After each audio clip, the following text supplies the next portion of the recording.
Chris, do you have just a personal gut feeling after all you heard, all you saw last night, all the great work that you did, and then you slept on it? Do you have a gut feeling on season or no season?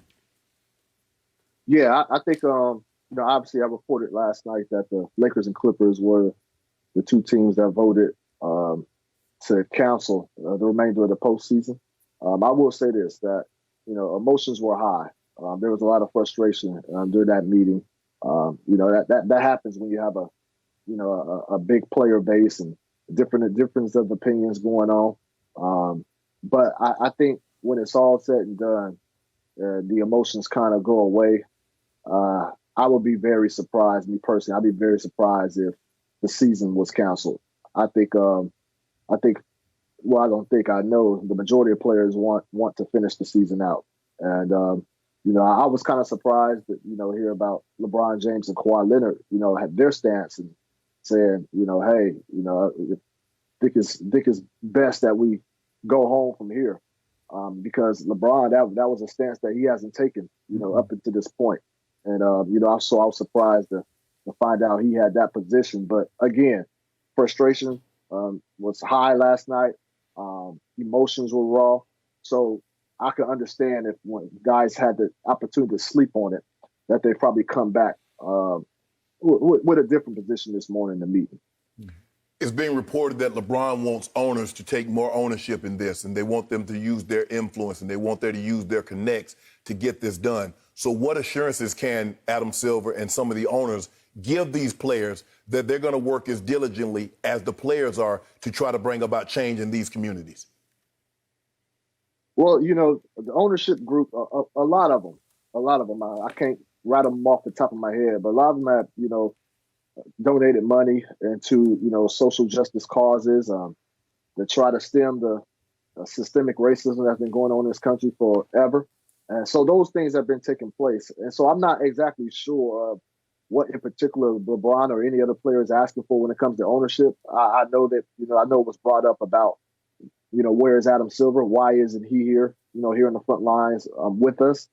So, those things did come up. And again, there was players were all over the place. It was something that happened, starting with the Milwaukee Bucks, obviously. You guys touched on it. I was listening. They caught everybody out by surprise. The union would have liked to have put out a joint statement saying that all teams were going to, boycott the game. And I think Milwaukee Bucks and particularly George Hill kind of led the charge there and spearheaded them into getting that boycott on and kind of just shocking everybody, which led to a ripple effect where, it was impossible for the other two teams to play that day. And so there was a lot talked about that. It was a point that Patrick Beverley, kind of called out leadership, talking about the lack of transparency, and there's guys frustrated that, players not on the same page. So, their emotions were high, and that's why I think it's very productive that they get a second meeting in here, which they're going to do, to kind of clear the air, let guys sleep on it, and hopefully they can come back and make a sound decision. So, Chris, if the Bucks had opted to go ahead and suck it up and play yesterday against Orlando, what was the grand plan? What was the master plan with CP3 and LeBron at the head of it to have a unified front? Were they planning to boycott the next day's games? That I don't know, Skip, but that's where the frustration lies. Yeah. That's why Patrick Beverley kind of called out leadership, asking like, what were we going to do? Mm-hmm. What was the plan? If the Bucks didn't do that, what was the message? Because nobody was informed. And leading up to it, and I wrote that morning that there was a meeting the night before, and players that got together, and Chris Paul was there, Andre Iguodala was there, and players were really going over the logistics of what it's going to look like if we boycott. So it got real, and players were kind of using that meeting as a venting session as well. Players are traumatized; they're hurt. Depression is real, and a lot of them are not getting help. A lot of them, don't trust the psychologists that are here on campus. They can go onto an app and set up an appointment, but for confidentiality purposes, a lot of them are not doing that. And so there's a lot going on right now. And that I think if the Bucks would have played, I think the rest of the games would have been played yesterday. And I think there's definitely people that were frustrated with the Bucks and how they handled it, but also there's players frustrated with leadership, saying, "Okay, what was the plan if the Bucks didn't do that? Why weren't we informed?" But let me ask you this: hypothetically, if the Clippers and Lakers walk, what happens?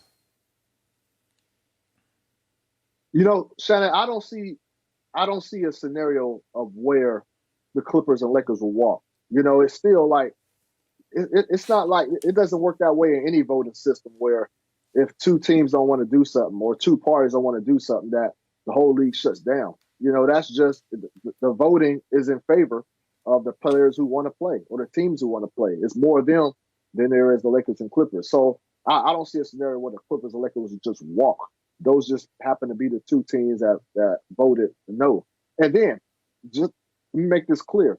Just because those two teams voted no, not everybody on the Lakers and Clippers want to go home right now. It's just a majority of players of Lakers and Clippers. As of last night, let's keep that in mind. Last night with the emotions raw, everything going on, so it can definitely be a different outcome this morning. You good? Go ahead. Yeah. Okay. So, Chris, you made the point last night on TNT. Nobody obviously is being held hostage in the bubble. Is it possible that we would see more players, so to speak, opt out, where we would see, a new wave of players just say, I can't take this. I need to be home. I need to be with my family, or I need to be in the streets leading the protests. And yet they would all leave different teams, but again, the teams would all be left mostly intact. Maybe they'd have to use backup players. Could you see that, where the season would go on with a loss of a number of players? That's definitely a possibility, Skip. But I think what the players are trying to establish a united front, and they want everybody to be on the same page. And that's difficult to do when you have so many to work with. But, you look at what Paul George, after Command Paul George, would come out and talking about what he was dealing with. And, saying that attribute to his struggles. Like he wasn't there in the right frame of mind. And I don't think that was social justice issue concerns, but that's just the depression, anxiety, not being around your family. And then also, with everything that's going on in the world, players are used to after games going home to their families, going into people that they care about, confide in, and support. That is absent right now. And although there are family members here right now quarantined, they will be free in a few days. That hasn't been the case leading up to this point. And so, Skip, to answer your question, I think you could see that, but a lot of players also have stressed, like, look, guys, we're here. Like, we made the sacrifices to get to this point, and it's working. Let's finish this out. Let's continue to use this platform to spread awareness and to kind of put pressure on the local office, government officials, and everything else above that. So we can see some, but the players want to make sure, or they want to make it clear that it is better if they stay in united front more so than guys just leaving independently. So, Chris, personalize this a little bit for us. How long have you been in the bubble now? What's it been? We going on how many weeks? Weeks. I lost track. I'll say I've been here since June 29th. Okay. So that's going on 2 months already. 2 months. Yeah. So give us your personal view of that sort of cabin fever that you get stuck in the bubble, where you can't see your friends, your relatives, your lady. You can't see anybody except you just keep working, nose to the grindstone, and then you go back to your hotel room every night. What has it been like? How does it play on your emotions and your psyche? Man, it's not ideal. It's not ideal at all. I've been in this business for 10 years now, and there's been stretches where I've had to leave, be gone for 2 weeks for a road trip, but 2 weeks is nothing compared to 2 months. And I'm used to having my family. I'm used to having them around and being able to go to them. And I had my oldest daughter. justice. She was going to college, just graduated from high school, was going to college, Clark, Atlanta. And I was really going through something. I don't know what it was, but I was going through something because I wasn't going to be able to see her off. She was going to leave in August, and I can't see my baby girl off to college. And luckily, she won't say luckily, but classes in-person classes were canceled. And so she will still be home when I get there. I get to see her off, hopefully when she goes back in January. So that's just little things that I'm dealing with. And, media, we don't have, we're not allowed to have any family members come come visit us, so that's going to be the case for media members all throughout this duration. Do you think, Chris, is that when they went down to the bubble, and a lot of guys, you see the Black Lives Matters and how many more, you see all the hashtags and the phrases on the back of their jerseys, but they said the progress seems to have slowed and the killings in the streets seem to have ratcheted up. And it's like, okay, yes, we came down here to play and we have a platform that we can elevate these issues, but it seems like nothing is changing. Like we're playing a game, and what we were fighting for and what we were trying to draw attention to is still happening. Well, Shannon, what I would say to that, Shannon, is that we knew gestures and kneeling and everybody wearing Black Lives Matter shirts. Let me say this. Let me say this. I'm gonna get back to your questions. Right? Everybody on campus is wearing Black Lives Matter shirt, and I remember 3 months when it wasn't cool to say Black Lives Matter, and all of a sudden, it's a trend. For a lot of people, it's a fashion statement. So I would just hope that everybody wearing these shirts, who thought differently before, I hope they, have a different approach, a different mindset when you're talking about some of the things that we go through as Black people, in this country. And I hope it's just not a fashion statement just because it looks cool to wear it now. But with that being said, Shannon, like all these gestures, I think players understood that this wasn't going to change things. It wasn't going to change systemic racism. Wasn't going to change the approach of police officers. But I think what has hit home with them is that they're doing this. They made the sacrifice to come out here. They're trying to make sure they turn basketball-related questions into social justice messages. And in doing all that, and then you still see something like that happen in Wisconsin, it does something to you. It triggers you. It triggers something in you. Most players, including myself, I've been falsely arrested. Arrested right in front of my house, in front of my wife, for just standing across the street in front of my home. And officer said I was trespassing, and I get arrested and falsely accused for some BS. And so it triggers different things in all of us. And I think that's what you saw just collide head on, is where you had things going on outside, and then you just feeling like you don't have any power. And when you feel like you don't have any power, just like a baby, when a baby is not getting fed or nourished, they start to cry. This is our version of crying right now. There's nothing we can do. The baby doesn't want to play. The baby doesn't want to go walk. He's crying. Like, we're crying inside. We don't know what to do. We feel powerless. And I think that's what all happened yesterday. I don't know what can be done here, but I would say this.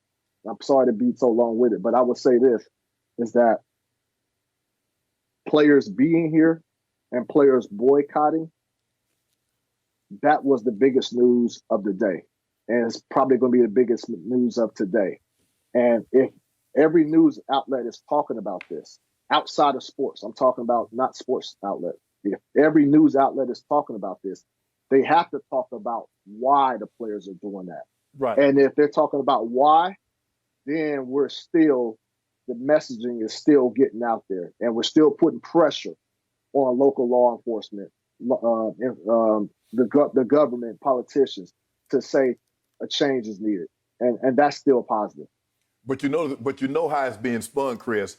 Why are these millionaires crying about things that they're not experiencing. You know, see, that's how they flip it. You know, it's because a lot of these guys came from the communities that they're trying to impact change to. That's where they came from. And so they're using their platform, using their voices, using their resources. And people can't see outside of, well, it's not you, so why do you care? They care because it could be them. It could be their family members and people. So that's the thing. And I think that has a lot to do with it. You mentioned you've been down there for 2 months and you don't have any contact. They've been down there, and some of them have family that's coming, but they feel powerless because they see what just transpired in Kenosha after what just transpired with George Floyd in Minnesota a few months earlier. Yeah, there are guys, I wrote about it, you know, in my story for Yahoo yesterday, just to show you, like, athletes, millionaire athletes, Black people of any kind, any status, they're not immune to being racially profiled. No. You know, a couple of players have told me that they this year have bought Teslas because they feel like buying Teslas, you don't see Black people ride in Teslas. And they feel like me buying one of those vehicles, you know, limits the chances of me getting pulled over by the cops. So it shows you that this is not a situation where only lower class Black people deal with. This is something that we all face. Most players can tell you an encounter they had with a cop, and most of those encounters haven't been good in nature.